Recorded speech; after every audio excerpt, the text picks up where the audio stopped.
Hi, welcome to the Blackmail Blog. Once again, this is our third edition, and as you can see, I've broken my shaver. No, that's not what happened. Actually, tonight will be Lag BaOmer, and for the last 34 days, I have left my face fallow. Have not touched any hair on my head.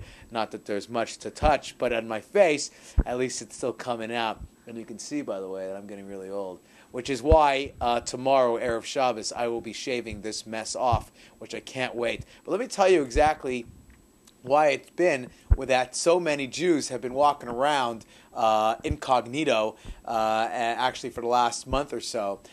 We believe, actually, that the tradition is that approximately 2,000 years ago, a group of 24,000 students of Rabbi Akiva perished through a very fatal plague, and they died for a period of 33 days. The rabbis have not exactly concluded when that period exactly was. It was somewhere between Passover and the holiday of Shavuot, which is in the first or second week in June of this year. But for a 33-day period, Jews mourned the loss of these 24,000 students.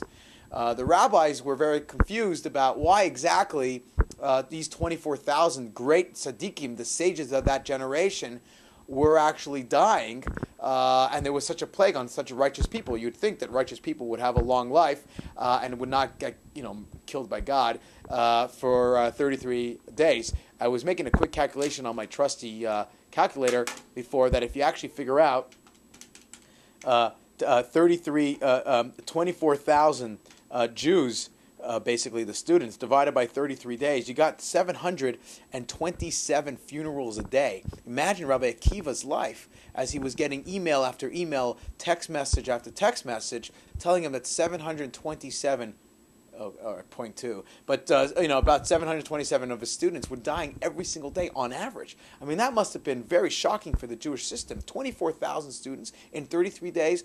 The rabbis were very confused, and they wanted to know, why could something like this happen? Like, what is the message that we're supposed to learn from them?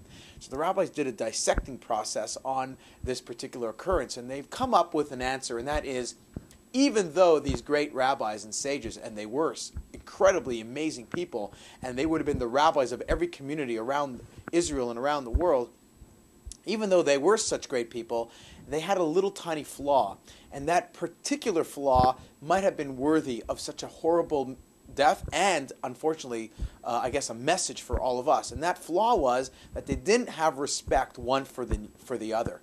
They didn't give each other the kind of kavod, honor, that one is due a righteous person, one is due a tzaddik. So what we've learned is that that particular mitzvah of honoring somebody of that caliber, of giving somebody respect, is actually so important that I guess God felt it to be this kind of plague would be taken very seriously, and that although they lived incredible lives as sages, they were not particular in that mitzvah, and therefore we today as Jews have to mourn their loss. We don't shave. It's sort of like the laws of Shiva, where one doesn't listen to music, we don't go to live events like movies or concerts, we don't shave, and we sort of take life down a little bit to remember these fallen Jews who unfortunately their lives were cut short.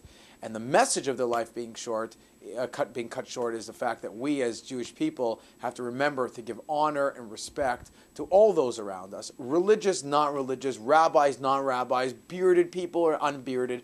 It doesn't really matter. The point is that we don't want their lives and their deaths to go in vain. So we find within that expression of their lives, and unfortunately in their death, we find meaning. And that meaning, the rabbis teach us today, is that we should try our best to honor those around us, to give the proper kavod, to give respect to people around us. And by bringing Jews together, by giving respect to one another, we in fact bring God into the world.